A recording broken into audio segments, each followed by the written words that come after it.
To 100% तक 100% तक 100% तक बुआई हो चुकी है। बहुत से अच्छी तरह से फसल उग के आई है। जो 2 दल जो रहते हैं, वो दल भी गिरने शुरू हुए हैं, कहीं पे गिर रहे हैं, कहीं पे गिरने शुरू हुए हैं, कहीं पे गिर के गए हैं। तो पहले एक ध्यान में रखना कि बुआई के बाद 15 से 18 दिन के बाद एट एनी कॉस्ट, अभी चाहे सोयाबीन हो, धान हो, भुई मूंग हो यानी कि मूंगफली हो, या अपना कपास हो, कॉटन, कौन सी फसल रहने दो, कम से कम 18 दिन, 15 से 18 दिन के बाद एक इम्पोर्टेंट स्प्रे है, वो मत भूलना, क्योंकि इससे ब्रांचेस बहुत आते हैं। स्टार्ट और ग्रो अप 200 मिली 100 लीटर पानी में डाल के इसका इसका छिड़कावा कर दो। बहुत बढ़िया रिजल्ट मिल रहे हैं, बहुत बढ़िया रिजल्ट आ रहे हैं, बहुत से किसानों को मुझे फोन आ रहे हैं। तो ये फर्स्ट स्प्रे भूलना नहीं, किसी भी हालत में, चाहे 5 दिन लेट होना हुआ हो, किसका 20 दिन हुआ हो, किसा का 21 दिन 25 दिन हुआ, तो भी दे दो, उसको मत छोड़ो। ये फर्स्ट स्प्रे बहुत यानी बहुत इंपॉर्टेंट है। वो जो उसके डालियां आते हैं, डालियां, वो डालियां अच्छी तरह से ग्रो करने के लिए बहुत इंपॉर्टेंट स्प्रे है, इसलिए मत भूलो। फिर 21 दिन के बाद 25, 26, 27, 28 दिन में या 1 महीना 30 दिन में और एक जरूरत पड़ गई तो फिर से और एक स्प्रे ले लेना, ये बहुत इंपॉर्टेंट है। दूसरी बात, यदि 35 दिन होने के बाद अगले सोमवार हमारी जूम मीटिंग होगी, तब तक किसी के 35 दिन होते हो तो उसमें पिक और ग्रो अप इसका एक स्प्रे लेना है, ध्यान में रखना है। पिक और ग्रो अप 35 दिन के बाद एक स्प्रे उसका लेना है। तो एक ग्रोथ अच्छी बढ़ने के लिए एक ज्यादा स्प्रे हो गया तो भी किसान कुछ नहीं करेगा, लेकिन उसको रिजल्ट बहुत बढ़िया आ जाएंगे। ये बहुत इंपॉर्टेंट है। धान के बारे में रिप्लांटेशन होता है, नर्सरी लगाते हैं, बुआई नहीं होती। तो बुआई करके नर्सरी उगाते हैं और नर्सरी फ्री रिप्लांटेशन होता है। रिप्लांटेशन होने के बाद बराबर 10 या 11 दिन के बाद एक स्प्रे होना जरूरी है। बहुत इंपॉर्टेंट है, नहीं बहुत इंपॉर्टेंट है। धान रिप्लांटेशन होने के बाद थोड़ा पीला पड़ जाता है, उसकी ग्रोथ स्टॉप हो जाती है, क्योंकि उसको जड़े, नए जड़े जब तक नहीं तैयार होते नीचे, तब तक धान की ग्रोथ अच्छी नहीं होती। और नए जड़े अच्छे आने के लिए भाइयों, नीचे से 1 एकड़ के लिए सॉइल अपना प्लस देना है और एक स्प्रे लेना है। ये धान में बहुत ही नहीं बहुत इंपॉर्टेंट है। फिर बाली, बड़ी बाली निकालना है, फिर कैसे आगे करना है, वो 45 दिन के बाद है, 40 दिन के बाद है, उसको अभी एक 10-15 दिन अभी बाकी है, तो तब हम उसका थोड़ा सा उसके ऊपर हम बोल सकते हैं। लेकिन आज के इस वक्त में, अभी के वक्त में अच्छी ग्रोथ के लिए कपास हो, सोयाबीन हो, धान हो, मूंग हो, उड़द हो, या अपना सोयाबीन, सोयाबीन, कपास, धान, उड़द, मूंगफली, कौन सा भी हो, तो इनको एक स्प्रे अभी बहुत जरूरी है। एक स्प्रे दे दो। बहुत से अभी सतारा एरिया में है, सांगली एरिया में बहुत अच्छे रिजल्ट आए हैं, बहुत किसान खुश हैं, अच्छे रिजल्ट आ रहे हैं, तो भाई एक स्प्रे उनको दे देना। नंबर 2, अभी क्या हो रहा है, बारिश का दिन है और काले धब्बे वाले रोग आ रहे हैं। मुझे बहुत से फोन आ रहे हैं, मैं सभी को बोल चुका हूं, लेकिन अभी मैं इसका जिक्र करने जा रहा हूं कि कपास हो, सोयाबीन हो, धान हो, या कोई तरकारी, तरकारी माने कि वेजिटेबल्स, फिर उसमें बीन्स है, करेला वगैरह है, पूरे जितने तरकारी है उसके ऊपर ब्लैक धब्बा, काले धब्बे वाला रोग आ रहा है। ये काले धब्बे वाला रोग क्या होता है, ध्यान में रखना। पहली बात हमेशा ध्यान में रखना, कौन कौन सी ही बीमारी पर, कौन से ही रोग पर, चाहे इंसान की हो, मानव की हो या अपने फसल की हो, कौन से ही रोग के ऊपर दवाई 50 या 60% काम करती है और फिर उर्वरक 40% 50% क्या काम करता है, तो उसको पथ्य बोलते हैं, पथ्य। अभी हिंदी में उसको क्या बोलते हैं मुझे अच्छी तरह से मालूम नहीं है, मराठी में उसको पथ्य बोलते हैं। पथ्य यानी क्या? देखो, आपको खांसी लगी है, खांसी जोर से खांसी है, आप डॉक्टर के पास जाते हो, डॉक्टर क्या बोलते हैं, ये इतनी दवाई ले लो, सुबह दोपहर शाम ले लो, और एक 2-3 दिन खट्टा या बहुत ठंडा तेल वाला, यानी कि फ्राई किया हुआ कुछ भी मत खाओ। ये जो बोलते हैं डॉक्टर, खट्टा, तीखा, तेल वाला, फ्राई किया हुआ और बहुत ठंडा आइसक्रीम ऐसा मत खाओ खांसी के लिए। ये जो बोलते हैं उसको मराठी में पथ्य बोलते हैं, हिंदी में क्या बोलते हैं मुझे मालूम नहीं, आप मुझे समझ लो, वो मुझे याद नहीं आ रहा वर्ड उसका। तो ये पथ्य जो होता है वो बहुत इंपॉर्टेंट, यानी बहुत इंपॉर्टेंट होता है, और फसल के रोग के भी यही पथ्य होते हैं। फिर ये ब्लैक धब्बे वाला ये जो बैक्टीरियल डिसीज है, वो जीवाणुजन्य करपा बोलते हैं उसको, मराठी में करपा बोलते हैं।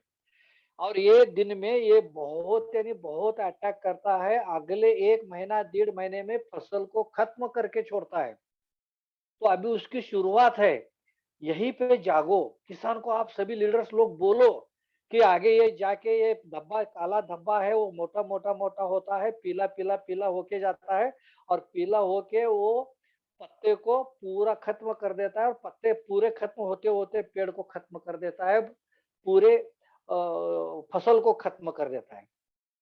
फिर ये आता है कब? ये बैक्टीरियल डिसीज हमेशा ध्यान में रखना, हमेशा हमेशा ध्यान में रखना, ये 3 कारण से आता है। ये आने की वजह जो है उसकी उसकी फेवरेबल कंडीशन है, वो 3 है। 3 कौन से? बा, बा, को, ध्यान में रखना।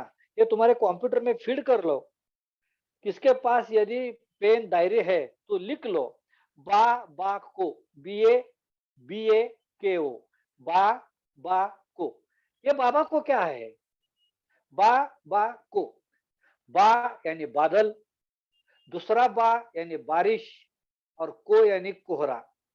बादल, बारिश और कोहरा, ये कंडीशन जब होती है, मानो 100% ये बैक्टीरियल डिसीज आता ही है, आता ही है। तुम कितना भी ये करो, ये आता है। और जब जब बादल, बारिश, कोहरा दिखाई देगा, आपको चालू होगा, तो आपको एट एनी कॉस्ट आपको छिड़काव की बहुत जरूर होती है, नहीं तो अगले 1 महीने में पूरा फसल खत्म हो जाता है, पूरा फसल सूख जाता है, पत्ते सूख जाते हैं, बहुत, यानी बहुत नुकसान होता है। फिर ये बाबा को हमेशा ध्यान रखना। फिर क्या स्प्रे करना है? उसके लिए अपना जर्म है, जर्म, ये बैक्टीरियल डिसीज के लिए जर्म है। ये देखो काले धब्बे वाला मैंने इसमें पिक्चर दिखाया है, ये जर्म है। ये जर्म है 150 ml, जर्म 150 ml, और उसके साथ ब्लू कॉपर, ये कंडीशन में इसके साथ ब्लू कॉपर दे दो, ये ब्लैक धब्बे वाला डिसीज जगह पे स्टॉप हो जाता है। यदि ऐसी कंडीशन रही 8 दिन 10 दिन, तो फिर 8 दिन से और एक आपको रिपीट करना ही है। आप नहीं बोलना कि 8 दिन के पहले, 4 दिन के पहले हमने स्प्रे किया है, अभी क्या जरूरत है। क्योंकि क्या बोलता हूं मैं, समझो हमारे घर में एक छोटा बच्चा है, 4th-5वीं कक्षा में पढ़ता है। उस बच्चे को यदि बुखार आ गया, सर्दी खांसी थोड़ी सी हो गई, तो हम क्या करते हैं, डॉक्टर के पास लेके जाते हैं, डॉक्टर कोई ट्रीटमेंट देते हैं, दवाई देते हैं। दवाई देने के बाद 2 दिन में बच्चा अच्छा हो जाता है, और बच्चा अच्छा होने के बाद बुखार खांसी पूरी खत्म होने के बाद फिर 8-10 दिन से उसको फिर से बुखार आ गया, तो हम बोलते हैं क्या, 8 दिन के पहले दिखाया था, अभी क्या जरूरत नहीं, हम तुरंत भी उसको बच्चे को लेके जाते हैं हॉस्पिटल, डॉक्टर के पास। फसल का ही सेम ऐसा ही है भाइयों, फसल का सेम ऐसा ही है। यदि 8 दिन के बाद फिर बारिश बादल कोहरा आ गया, फिर कोई नए धब्बे दिखाई दे, तो आपको फिर से और एक स्प्रे करना ही होगा। एक है। नंबर 2, आपने जो कि फसल है, कौन-सी रहने दो, यानी तरकारी रहने दो, सब्जियाँ, हर एक कौन-सी सब्जियों वाली रहने दो, यानी जितने मैंने अभी बोला ये सभी फसल रहने दो। फिर अनार है, अंगूर है, कौन-से भी फसल रहने दो। इसको इसकी इम्यूनिटी पावर अच्छी रखो। और इसके लिए मैं बोल रहा हूँ कि अपने 2 स्प्रे जो है, वो इम्यूनिटी पावर बढ़ाने के बहुत बढ़िया काम करते हैं। और इस वक़्त हमारा जो सॉइल प्लस दिया, तो खाने वाले मुँह ज़्यादा बढ़ते हैं और खाने वाले मुँह ज़्यादा हो गए, तो एब्ज़ॉर्प्शन बहुत अच्छा बढ़िया होता है। खाद और पानी बहुत अच्छी तरह से उठाते हैं। आप अपना खाद जो इतना अच्छा तैयार होता है पान में, लीफ में, पत्तों में, इतनी अच्छी खाद तैयार होती है, स्टोरेज अच्छा होता है, हमारे पौधे, हमारी फसल पहलवान होती है, बॉडी बिल्डर जैसा। और इसीलिए हमारे फसल के ऊपर यदि आपकी इम्यूनिटी पावर अच्छी हो फसल की, तो ये रोग बहुत जल्दी नहीं आते। इसलिए ध्यान में रखना, black spot bacteria, black spot bacteria, ये मैं 2 दिन का जो अपना एलडीपी रहता है, ये एलडीपी में मैं लेता हूँ, ये ब्लैक स्पॉट बैक्टीरिया वगैरह, बाब को, ये सभी हमारे एलडीपी में रहता है। मैं अभी ये ले रहा हूँ। तो black spot bacteria, bacteria germ, ये हमेशा ये फॉर्मूला ध्यान में रखना। किधर भी जाओ तुम, किधर भी जाओ फसल में, कहीं भी जाओ फार्मर के पास, किसान के पास जाओ, यदि ब्लैक स्पॉट वाला दिखाई दिया, black spot bacterial disease germ, ये इसका फॉर्मूला है, वो हमेशा ध्यान में रखना और इसका स्प्रे दे दो। उसके साथ साथ इम्यूनिटी पावर अच्छी रखो। इम्यूनिटी पावर के लिए अभी ये स्टेज में स्टार्ट और ग्रो अप का एक स्प्रे अच्छा दे दो। यदि आवश्यकता हो तो और एक स्प्रे दे दो, कुछ भी ये नहीं होगा। और एक स्प्रे दिया तो बहुत बढ़िया रिजल्ट फिर से आएंगे, इम्यूनिटी पावर अच्छी होगी। ये बैक्टीरियल डिसीज है, बहुत यानी बहुत नुकसान करता है, ये बैक्टीरियल डिसीज बहुत नुकसान करता है। मुझे हमारे सातारा के एक लीडर है, बहुत बढ़िया उनका काम चल रहा है। तो उनका फोन आया था मुझे दोपहर में। खीरा रहता है, खीरा, ककड़ी ककड़ी बोलते हैं उसको, कुकुम्बर। ये कुकुम्बर के ऊपर उनके स्पॉट स्पॉट स्पॉट धब्बे धब्बे धब्बे धब्बे आए हैं। तो मैंने उनको खोद खोद के मैं पूछ लिया, डीप में पूछ लिया।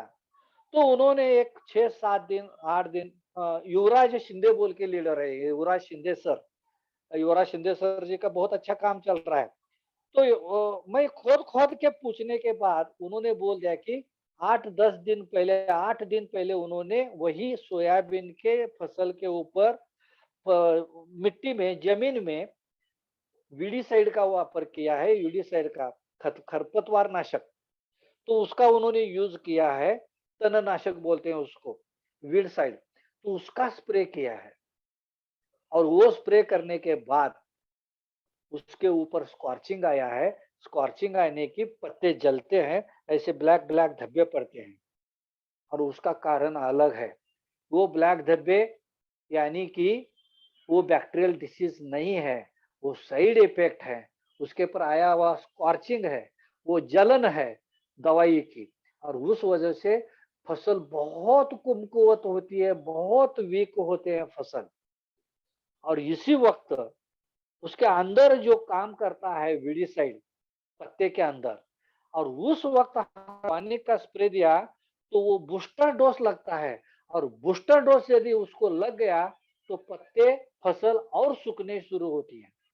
इसलिए यदि खरपतवार नाशक, तणनाशक या वीडीसाइड का स्प्रे किया हो, तो उसमें 8 दिन तक कोई भी टॉनिक का स्प्रे मत करो। ध्यान में रखो, यानी कि यदि तुरंत आपने पीला पड़ गया इसलिए कोई टॉनिक का स्प्रे दिया, आपने ग्रो अप का दिया, स्टार्ट का दिया, तो अंदर जो पत्ते के अंदर वो वीडीसाइड है, तणनाशक है, खरपतवार नाशक है, उसको ये बूस्टर मिलता है, होता है। और ये बूस्टर डोज मिलने की वजह से वो खरपतवार नाशक और जोर से काम करता है और अपने फसल को सुखा देता है। इसलिए ध्यान में रखना, कोई भी तणनाशक, खरपतवार नाशक या वीडीसाइड स्प्रे करने के बाद 8 दिन तक कोई भी टॉनिक का स्प्रे मत करो। यदि ग्रोथ थोड़ी सी कम हो गई तो चलेगी, लेकिन फसल पूरा सूख जाएगी, फसल जल जाएगी। ओके, ये रहा अपना ब्लैक स्पॉट बैक्टीरिया के बारे में। अभी एक बहुत बड़ी समस्या चल रही है सभी जगह पे। फूलों का गिरना बहुत जगह में बहुत बढ़िया बड़े पैमाने पे चल रहा है, फ्लावर ड्रॉप हो रहा है और किसान बहुत ट्राई कर रहा है फ्लावर ड्रॉप होने का, उसके ऊपर इलाज करने का, उसके ऊपर मरम्मत करने का, उसके ऊपर स्प्रे कर रहा है। उसको बाहर जो जो लोग जो जो बोलेंगे वो सभी वो ट्रीटमेंट दे रहा है, सभी ट्रीटमेंट वो कर रहा है, लेकिन फ्लावर ड्रॉप नहीं रुक रहा और रुकने वाला भी नहीं है। वो रुकने वाला भी नहीं है। क्यों? क्या हमको उसके पीछे की हिस्ट्री ही मालूम नहीं होती। किसान कब जागा होता है, जग जाता है। ये फ्लावर ड्रॉप बहुत होने के कारण, फ्लावर ड्रॉप बहुत शुरू होने के कारण, जब उसी वक्त किसान जग जाता है और वो सभी लोगों को पूछने शुरू करता है, अरे हमारे यहाँ बहुत फ्लावर गिर रहा है, बहुत फ्लावर ड्रॉप हो रहा है, क्या करना है। फिर इधर उधर घूमता है, वो ये दुकान वाले जो ले देते हैं वो ला के वो छिड़काव करता है, लेकिन उसका कुछ भी नहीं असर होता और होने वाला ही नहीं है। क्यों? क्योंकि उसके पीछे का जो इतिहास है, हिस्ट्री है, वो जान लेना बहुत जरूरी है। देखिए, जो कली रहती है, फूल की कली, कली का डंडा जो रहता है ऐसा चिपका हुआ रहता है, ये इसको यहाँ बीच में रहता है। ये पत्ता है, ये डंडी रहती है, ब्रांच, ये पत्ता और उसके बीच में ये कली आती है। ये कली का डंडा जो है, उसके ऊपर कोहरे का पानी, बारिश का पानी चिपक जाता है यहाँ पे उस कली के डंडे को। और चिपक जाने के बाद रात में 6, 7, 8 घंटा वो पानी वैसे ही वहां पे गीला गीला रहा, दूसरे दिन ऐसा ही रहा, तीसरे दिन ऐसा ही रहा, तो वहां पे फ्यूजारियम विल्ट नाम का फंगस डेवलप होता है। ये फंगस डेवलप होने के बाद वो बहुत उसका मल्टीप्लिकेशन होता है। मल्टीप्लिकेशन होने के बाद ये हरी डंडी पीली पड़ने लगती है। पीले पड़ते पड़ते वो लाल होती है थोड़ी सी, और थोड़ा लाल होने के बाद वो चॉकलेटी कलर होता है, और चॉकलेटी कलर होने के बाद वो काला पड़ता है, और काला कलर होने के बाद वो फूल कली या फूल जो है वो गिर जाता है। अभी ये प्रोसेस जो है, यहां से पानी चिपकने के बाद फ्यूजारियम फिल्ट का फंगस निर्माण होने के बाद वहां से लेके हरा डंडे डंडी जो डंडी है उसकी हरी है, हरी से पीली, पीली से चॉकलेटी, चॉकलेटी से काली, काली होने के बाद फूल गिरना। ये पूरा प्रोसेस को 10 से 12 दिन लगते हैं, या 13-14 दिन भी लग सकते हैं। यदि ऐसा हो गया तो हम जगते हैं फूल गिरने के बाद, फूल गिरना शुरू होने के बाद हम जग जाते हैं, किसान जग जाता है। लेकिन उसका असर जो है 10-15 दिन पहले हुआ होता है। और जब यहाँ पे वो सड़ने लगता है, फ्यूजारियम विल्ट नाम का फंगस डेवलप होने लगता है, वो सड़ने लगता है, उसकी प्रोसेस 10-12 दिन चलती रहती है और फ्लावर गिरने को शुरू होते हैं, तब हम जगने शुरू होते हैं। और जग जाने के बाद हम बहुत ट्राई करने शुरू होते हैं, लेकिन 10-12 दिन में कितने फूल जो है वो फंगस लगने से यहाँ से सड़ने चालू होते हैं, वहां वो वीक होते हैं, पीले पड़ के काले होते हैं, वो गिरना शुरू होता है। और वो जो सड़ना शुरू होता है उसके ऊपर ये धरती पर अभी कौन से भी कंट्री में दवा नहीं है। इसलिए भाइयों ध्यान में रखना, यदि कोहरा या बारिश के बाद फ्लावरिंग उस टाइम है और उसी वक्त जब वहां पे पानी रहने का जब कार्य शुरू होता है, फिर उसमें टोमेटो हो, मिर्ची हो, सोयाबीन हो, कपास में तो बहुत ज्यादा होता है। और ये कारण होने से फ्लावर ड्रॉप होने से बहुत यानी बहुत नुकसान होता है। फिर उसके लिए हमको क्या करना है? हमारा जो जर्म है, ये जर्म, उसके साथ कैप्टा बाहर मिलता है 100 ग्राम, जर्म 150 ग्राम और कैप्टप 100 ग्राम 100 लीटर पानी में मिला के स्प्रे कर दो।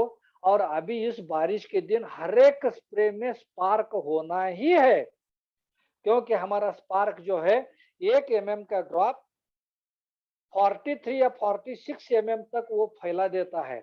इसलिए सभी और वो दवाई हमारी लग जाती है, चिपक जाती है। इसलिए रोग कंट्रोल करने में बहुत यानी बहुत आसान होता है, बहुत यानी बहुत आसान होता है। और भाइयों, इसीलिए फ्लावर ड्रॉप होने के लिए, उसके लिए जर्म प्लस कैप्टाप किसी भी हालत में उसके एक एक स्प्रे कर दो। एक स्प्रे होने के बाद यदि फिर से कोहरा बादल आ गया तो 8 दिन के बाद और एक स्प्रे कर दो, तो कम से कम 50, 60, 70% फ्लावर बच जाएंगे। यदि फ्लावर गिरना शुरू हो रहा है, फ्लावर गिर रहे हैं, फूल बहुत से सड़ रहे हैं और वो ड्रॉप हो रहे हैं, तो भाइयों तुरंत स्प्रे करो। जितने सड़े हुए हैं फूल उतने गिर जाएंगे। आप डरना मत। तो आप क्या करते हैं, मैं स्प्रे कर रहा हूं लेकिन फूल गिरने थे ही रहे हैं। अरे ये पहले 10 दिन तो उसका इन्फेक्शन हुआ है, और जिस जिस फूलों के ऊपर इन्फेक्शन हुआ है वो गिरने ही वाले हैं। इसलिए हमेशा ध्यान रखना, ये गिरने वाले फूल जब गिरते हैं तो गिरने दो उसको, उसको इन्फेक्शन हुआ है, क्योंकि गलती हमारी है, हम लेट जगे हैं, हमको मालूम नहीं है, इसलिए ये हुआ है। और इसलिए जल्दी से जल्दी स्प्रे करो। बचे हुए फ्लावर जो हैं वो तो हमको मिल जाएंगे। इसलिए अभी ये दिन में ये बहुत समस्या सभी जगह चल रही है। मुझे बहुत से कंट्री से, कर्नाटक से फोन आ रहे हैं, महाराष्ट्र से आ रहे हैं, एमपी से आ रहे हैं, छत्तीसगढ़ से आ रहे हैं। ये सभी ओर इसका बहुत यानी बहुत असर हो रहा है। हमारे महाराष्ट्र में तो विदर्भ, मराठवाड़ा, वहां पे बारिश बहुत हो रही है, वहां तो बहुत ये हो रहा है। और वहां ये जो जड़ें हैं, रूट्स जो है वो बहुत सड़ रहे हैं। और रूट सड़ने के बाद, जड़ें सड़ने के बाद हमारी फसल अच्छी नहीं आएगी, बहुत वीक हो जाएगी। यदि बारिश रुकने के बाद तुरंत उनको सॉइल प्लस एक एकड़ को 1 लीटर छोड़ने दो। आप बोल दो छोड़ने के लिए, बहुत जड़े वापस आ जाएंगे। और जड़े आने के बाद तुरंत उसका ग्रोथ चालू होगा, नुकसान कुछ भी नहीं होगा, बहुत फायदा हो जाएगा। क्या होता है, बहुत बारिश होने के बाद जो जड़े होते हैं, रूट होते हैं, मराठी में उसके मुड़े बोलते हैं, मुड़े। ये जो जड़े हैं, ये जड़ों को खाद और पानी उठाने के लिए उनके ऊपर का ऋणभार और धनभार की बहुत जरूरी होती है। उसके साथ साथ में उसको हवा की भी जरूरत होती है। इसलिए जिस जमीन में एरिएशन अच्छा, पिछले में इसमें बोल दिया था गन्ने के ऊपर, जिस जमीन में एरिएशन अच्छा रहता है वहां पे अपटेक बहुत अच्छा होता है। और इसलिए भाइयों, जब पानी रहता है, बारिश बहुत होती है, तो जमीन में एरिएशन नहीं होती। और एरिएशन नहीं होने के कारण जड़ें सड़ने लगते हैं। और जड़ें सड़ने लगने यानी कि खाने वाले मुंह कम हो जाते हैं। और खाने वाले मुंह कम हो गए तो ग्रोथ वहीं पे रुकती है, फसल पीले पड़ने शुरू होते हैं। तब आप तुरंत बारिश रुकने के बाद सॉइल प्लस 1 लीटर, 1 एकड़ के लिए 1 लीटर का आप छोड़ दो, आपको बहुत बढ़िया रिजल्ट आएगा।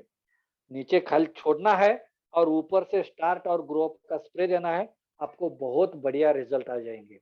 ये एक बहुत बड़ी समस्या सभी तरफ चल रही है।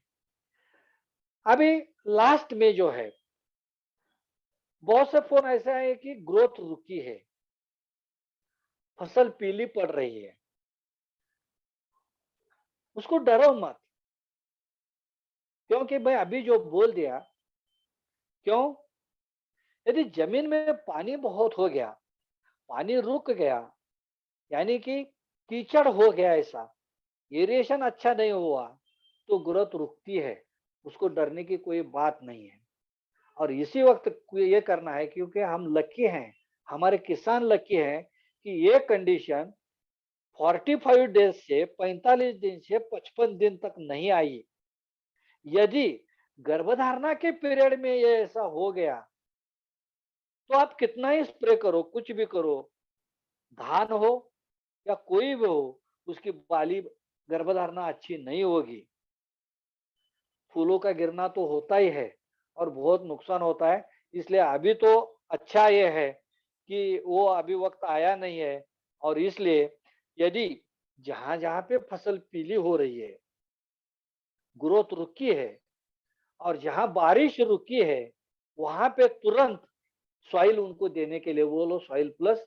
वो बहुत जड़ें निर्माण होते हैं, बहुत नए जड़ें आते हैं, और जड़ें आने से ग्रोथ अच्छी शुरू होती है, और इसके लिए कुछ डरने की बात नहीं है, बहुत फसल अच्छी आ जाएगी।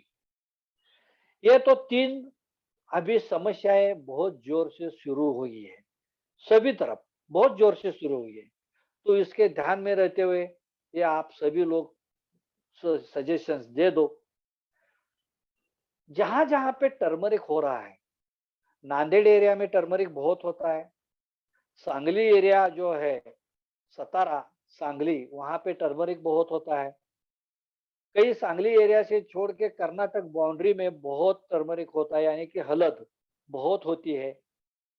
उसके साथ साथ में जिंजर बहुत होता है। और ध्यान में रख लो भाइयों, हलद, टर्मरिक और जिंजर, इसके ऊपर ये ब्लैक स्पॉट वाला, धब्बे वाला जो करपा रोग बोलते हैं, वो बहुत आता है। और जहां जहां पे हलद और टर्मरिक यानी कि अपना जिंजर है, कुछ भी हालत में वो किसान को थोड़ा ट्रायल अपने दिखा दो। जहां जहां पे जर्म हमारा और ब्लू कॉपर, ये दोनों के कॉम्बिनेशन का स्प्रे यदि दिया हो, वहां कुछ भी करपा नहीं आएगा। और यही स्टेज है, ये अंदर बैक्टीरिया एंट्री करने का है। और इसका नंबर 2, इस वक्त में एक ध्यान में रखना है कि पौधों को जख्म कम से कम जख्म करना सीखो। किसी भी हालत में जितना तुम पौधों को जख्म करोगे, पत्ता फटेगा, यानी कि नीचे से पत्ता उखाड़ देते हैं, कुछ ये करते हैं, जितना जख्म पौधों को ज्यादा होगा, फसल को ज्यादा होगा, उसमें बैक्टीरिया अंदर एंट्री इतने जल्दी करते हैं। और ये बैक्टीरिया एक बार अंदर एंट्री के है, तो किसी को भी वो रुकते नहीं है, और वो रुकते भी नहीं है, और उसकी दवा के असर ज्यादा होती भी नहीं है उसके ऊपर।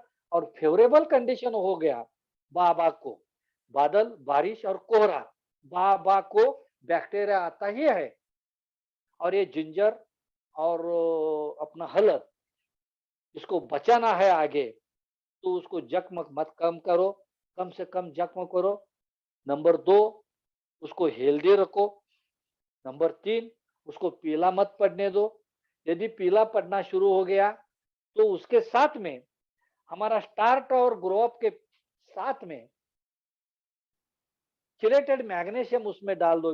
एक हमेशा ध्यान में रखना, मैग्नीशियम की डिफिशियंसी हो गई तो पीला पड़ना शुरू होता है, और तुरंत हमको ग्रीन करना है, तो मैग्नीशियम थोड़ा उसमें डाल दो। मैग्नीशियम डालने से केमिकल नहीं होता, क्योंकि हमारे शरीर, हमारे प्रकृति को फास्फोरस की जरूरत होती है, कैल्शियम की होती है, मैग्नीशियम की होती है, जिंक की होती है। ये सभी टैबलेट्स में यही होते हैं हमारे मानव के। तो इसीलिए उसमें चिलेटेड मैग्नीशियम 100 ग्राम चिलेटेड ले लो, 100 ग्राम डालो और स्प्रे दो। 24 घंटे में हरा होना शुरू होता है। ये जिंजर और टर्मरिक, हलद, अपना सतारा एरिया, सांगली एरिया, कई सोलापुर एरिया में बहुत होता है, और नांदेड़ एरिया में ये बहुत होता है हलद। और जिंजर का एरिया तो थोड़ा कर्नाटक है, और सतारा एरिया में बहुत, यानी बहुत होता है। तो ये फसल को अभी जो चालू है, ये जो वातावरण है, क्लाइमेट जो है, वो बहुत सुटेबल है बैक्टीरिया के लिए, बहुत सुटेबल है। तो थोड़ा ये इतना ध्यान में रखो। और ये करते हुए इतना किया, तो भाई ये ध्यान में रखो कि आपको, आपके फसल में ये काले धब्बे वाला रोग आने वाला नहीं, कम से कम आएगा।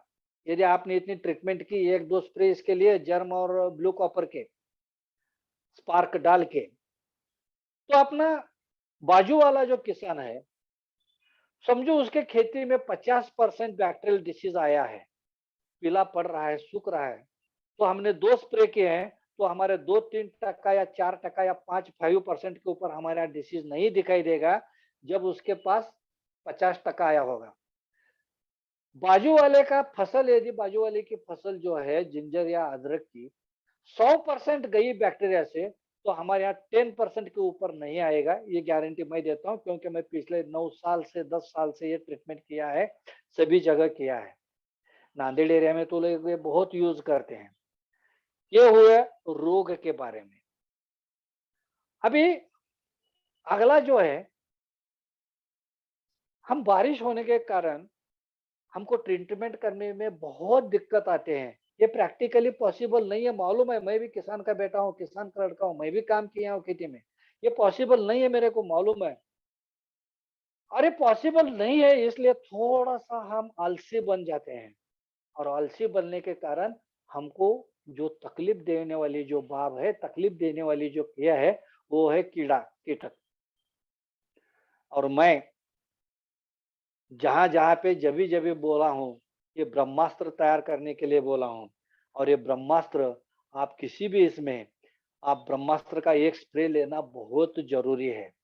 यदि एक बार कीड़ा अंदर लग गया, उसके स्टेम में, पौधे का जो स्टेम रहता है, उसको मराठी में खोड़ बोलते हैं, वहां तक अंदर जब गया, तो उसको वो थोड़ा सा कमकुवत कर दिया, तो पौधा बहुत कमकुवत होता है, बहुत वीक होता है, बहुत नुकसान होता है। तो इसीलिए एक ब्रह्मास्त्र का स्प्रे करना बहुत, यानी बहुत इंपॉर्टेंट है। एक बार खुल के बोलता हूँ, ब्रह्मास्त्र क्या है? गोमूत्र, गाय का यूरिन, गोमूत्र 250 ml, नीम का तेल 5000 ppm या 10,000 ppm का 100 मिली, और उसमें हमारा हंट मिलाइए। ये इल्ली नाशक है, बहुत बेहतरीन असर होता है, ये हरता करता है, बहुत बेहतरीन असर होता है इससे, ये इल्ली का। तो ये 125 ml मिलाना है, और उसमें एक बार क्लोरो डालो, फर्स्ट एक बार क्लोरो डालो 150 ml 100 लीटर पानी में, और इसका मिश्रण करके, अभी 2 दिन में अमावस्या आ रही है, मुझे लगता है गुरुवार दिन अमावस्या हो, बुधवार या गुरुवार दिन है, मुझे मालूम नहीं है, लेकिन यह 1-2 दिन में है। बहुत से किसान के फोन आ रहे थे, अमास आ रहे हैं, हम क्या करें क्या करें, मैं बोला उनको स्प्रे आप कर दो, एक स्प्रे। ये फसल के ऊपर स्प्रे करने के बाद, हमारे जो बाउंड्रीज रहते हैं, खेती की बाउंड्रीज, यानी फसल है, फसल के बाजू में जो बाउंड्री रहते हैं, उसको मराठी में बांध बोलते हैं, कई कई छोटे बड़े कई पेड़ रहते हैं, तो ये कीड़े उड़ के उधर बैठ जाते हैं।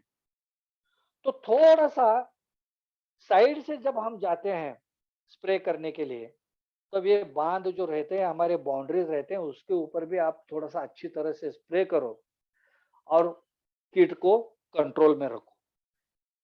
ध्यान में रखना है, सोयाबीन हो, कपास हो, मूंगफली हो, उड़द हो, मूंग हो, या कौन सी फसल हो, उसके अच्छी ग्रोथ के लिए हमारा स्टार्ट और ग्रोथ, ये बहुत इंपॉर्टेंट है। उसका एक स्प्रे दे दो। यदि एक स्प्रे हुआ है, कंडीशन ऐसी रही, तो 8 दिन के बाद और एक स्प्रे देने बोलो, किसान बहुत खुशी से देगा, क्योंकि उसको रिजल्ट अच्छे मिलते हैं। तो उसको ये देना है। अगले सोमवार आने तक, अगले सोमवार आने तक यदि किसी का 35 दिन हो के आगे जा रहा है, तो उन्होंने पिक और ग्रो अप 250-250 ml का स्प्रे देना है। ये ग्रोथ के बारे में हुआ। नंबर 2, ये बैक्टीरियल डिसीज है। बैक्टीरियल डिसीज हमेशा ध्यान में रखना, को, बादल, बारिश, कोहरा, को, और उसका क्या है, black spot bacteria. Black spot bacteria, ये धरती के ऊपर खाली 3 ही प्रकार के रोग हैं, ज्यादा रोग फसल के ऊपर नहीं है, बिल्कुल नहीं है। और वो 3 में एक है फंगल डिसीज, दूसरा है बैक्टीरियल, और तीसरा है वायरल।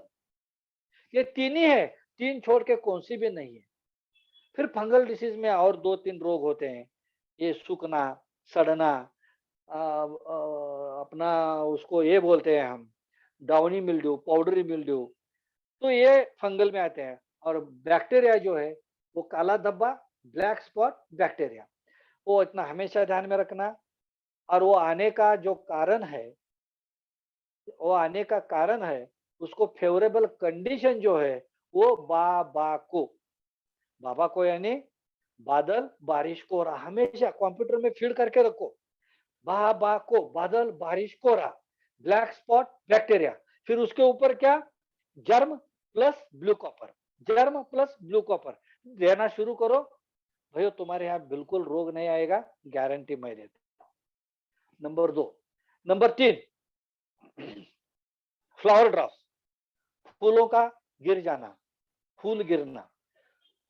तो आपको मैं बोला हूँ यही भी बादल से या कोहरे का पानी रहना या बारिश का पानी रहना, जो कली होती है फ्लावर की डंडी होती है उसके ऊपर रहना, 2-3 दिन उसमें पानी गीला वैसे ही डंडी रहेगी तो वहां पे फ्यूजन विल्ट आती है, का फंगस निर्माण होता है। वो फंगस का मल्टीप्लिकेशन होता है, वो अंदर तक जाता है। अंदर तक जाने के बाद वो अपना काम शुरू करता है और वो सड़ना चालू करता है। और सड़ने के लिए वो पीला पड़ जाता है, हरे का पीला होता है, पीले से लाल होता है, लाल से चॉकलेटी होता है, चॉकलेटी से काला पड़ता है, और काला होने के बाद फूल नीचे गिर जाता है। ये प्रोसेस होने के लिए 10, 12, 15 दिन लगते हैं।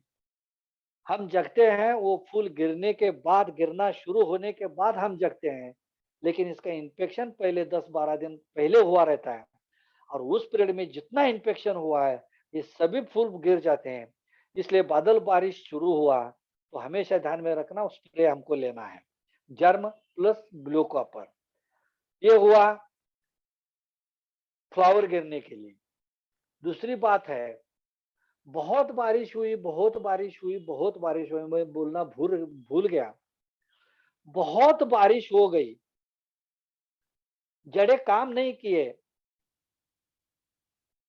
धूप अच्छी नहीं मिली फसल को, प्रकाश संश्लेषण क्रिया अच्छी नहीं हुई, तो पौधा, हमारी फसल अच्छा खाद नहीं निर्माण करती। और यदि अच्छा खाद नहीं निर्माण हुआ तो पेड़ कुमकुवत हो जाता है, पेड़ वीक होता है। और पौधा, हमारे फसल वीक होने के बाद फिर भी यदि बादल कोहरा बारिश नहीं है और फूल गिर रहा है तो उसकी वजह वो भी होती है कि न्यूट्रिशियस डिफिशियंसी, खाद की कमतरता होना। और यदि ऐसी कंडीशन हो, खाद की कमतरता दिखाई देने शुरू हुई, खाद की कमतरता कैसी होती है, पत्ते थोड़े से सिकुड़ जाते हैं, पत्तों की लंबाई चौड़ाई कम रहती है, इतना फसल दिखने में अच्छा नहीं रहता, उसके ऊपर लस्टर वगैरह नहीं रहता, ग्रोथ अच्छी नहीं होती। ध्यान में रखना प्रकाश संश्लेषण क्रिया बहुत कम हो रही है, उसको फोटोसिंथेसिस बोलते हैं इंग्लिश में। और ये फोटोसिंथेसिस क्रिया बहुत कम हुई है और इसलिए पौधा, हमारा फसल खाद अच्छे तरीके से नहीं तैयार कर पा रहा है और पौधे को खाद अच्छा नहीं मिल रहा, न्यूट्रिशियस डिफिशियंसी हो गई, इसलिए फ्लावर गिर सकते हैं। यदि ऐसी कंडीशन हो तो भाइयों, अपना स्टार्ट और ग्रो अप ये अच्छा काम करता है। ऐसी कंडीशन हो तो उसके साथ में कॉम्बी 100 ग्राम मिला जाओ तो बहुत बेहतरीन रिजल्ट आपको मिल जाएंगे। ये हुआ फ्लावर ड्रॉप का। तीसरा अभी जो मुसीबत सभी तरफ चल रही है वो जिंजर और अपना टर्मरिक, हलद, तो उसके ऊपर ग्रोथ रुकी है। तो मैं बोला हूँ वैसे ही 2-2 स्प्रे देना है, अपना स्टार्ट और ग्रोप का, स्टार्ट और ग्रोप का 1-2 स्प्रे देना है। भाइयों जिंजर और हलद, उसको शुरू में 200-200 ml के बजाय 250-250 ml दे दो, क्योंकि वो नाजुक क्रॉप नहीं होते, उसके पत्ते बहुत रुंद होते हैं, चौड़े होते हैं, लंबे होते हैं, जाड़े होते हैं। तो उसको 250-250 ml दे दो। 200-200 ml से आपको रिजल्ट नहीं अच्छे आएंगे, उसका डोज 250-250 ml दे दो जिंजर और टर्मरिक को। मैं बोलना थोड़ा सा भूल गया था, तो अच्छी ग्रोथ के लिए वो स्प्रे दे दो। उसको जो करपा रोग आता है, बैक्टीरियल रोग होता है, उसको ऊपर आता है डिसीज, पत्ते पीले पड़ जाते हैं तो ये जो पत्ते को ऊपर का टिप रहता है, वो टिप पहले पीला पड़ता है। पीला पड़ने के बाद वो सूखता है और पत्ता सूखते अंदर आता है और पूरा पत्ता गिर जाता है सूख के। ऐसे सभी पत्ते गिरने लगते हैं। बहुत प्लांट वीक होता है। नीचे हालत हमको अच्छी तरह से नहीं मिलती। तो यदि ये करना है, तो भाइयों ध्यान में रखना कि हमारा जर्म और उसके साथ में, जर्म के साथ में ब्लू कॉपर मिला के आप अच्छे तरह से एक स्प्रे उसको दे दिया, तो बैक्टीरियल डिसीज, धब्बे वाला डिसीज जगह पे स्टॉप होता है, जगह पे रहता है। दूसरी कोई भी महंगी दवाई किसान को लेने की जरूरत नहीं है। इतने इसके बड़े अच्छे रिजल्ट मिलते हैं। भैया अभी ये बारिश के दिन है और ये बारिश के दिन में जो जो अभी किसान को मुसीबतें आ रही है, मैं भी फील्ड पे विजिट कर रहा हूँ, जाता हूँ, देखता हूँ। बहुत से किसानों के, लीडर्स लोगों के मुझे फोन आ रहे हैं और उसके लिए जो जो मुसीबतें अभी चल रही है, इसके ऊपर प्रताप सर जी उन्होंने प्रताप सर जी ने बोल दिया था, तो हमारा डिस्कशन हुआ सुबह में। तो मैं यही बोला कि अभी ये बहुत मुसीबत चल रही है, उसके ऊपर ले तो थोड़ा अच्छा रहेगा। उन्होंने भी ग्रीन सिग्नल दे दिया, तो ये इतना आप कर दो, आपको बहुत अच्छे रिजल्ट मिलेंगे, बिजनेस भी अच्छा होगा। भाइयों, मुझे लगता है आज का ये इतना काफी है। किसी को कुछ समस्या हो, कुछ को इसकी की शंकाएं हो, तो पूछ लीजिए please. Please sir, please host. Thank you very much sir. आपने बहुत अच्छी जानकारी दी। जो आज के हालात हैं, आज जिस तरह से लोग समस्याओं से, हमारे किसान भाई का समस्या है, वो आपने बहुत अच्छे तरीके से गाइडलाइन दिया है और उम्मीद करते हैं कि इसको लोगों ने काफी अच्छे से सुना और इसको लिखा भी होगा। अगर किसी का कोई प्रश्न हो तो आप हैंड रेज कर सकते हैं और पूछ सकते हैं। हालांकि आपने जिस तरीके से समझाया है, तो काफी प्रश्नों का उत्तर ऑलरेडी आपके जानकारी में ही थी। तो थैंक यू सर कि आज के जो हालात हैं, आज का जो समय है जिस तरीके से, वो काफी क्रिटिकल है, थोड़ा सा वातावरण चेंजेस होने की वजह से। तो उम्मीद करते हैं कि सब लोगों ने काफी अच्छा इसका जानकारी प्राप्त किया है। So once again thank you very much आपको सर।